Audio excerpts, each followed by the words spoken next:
Friends, నేను మీ రఘునాథ్ ప్రయాణం అనే ఛానల్ నుంచి నేను మన చుట్టుపక్కల ఉండే ప్రదేశాల్లోని లేదా నాకు వీలైన ప్రదేశాలని నేను మీకు వాటిలో ఉండే అద్భుతమైన విషయాల్ని మీతో షేర్ చేసుకుంటున్నాను.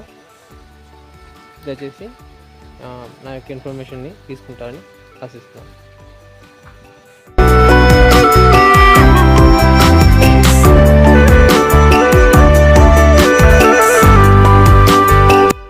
ఇక్కడ గ్రామస్తులు చెప్పే ఇన్ఫర్మేషన్ ప్రకారం ఈ ఆలయాన్ని దేవతలు కట్టారండి.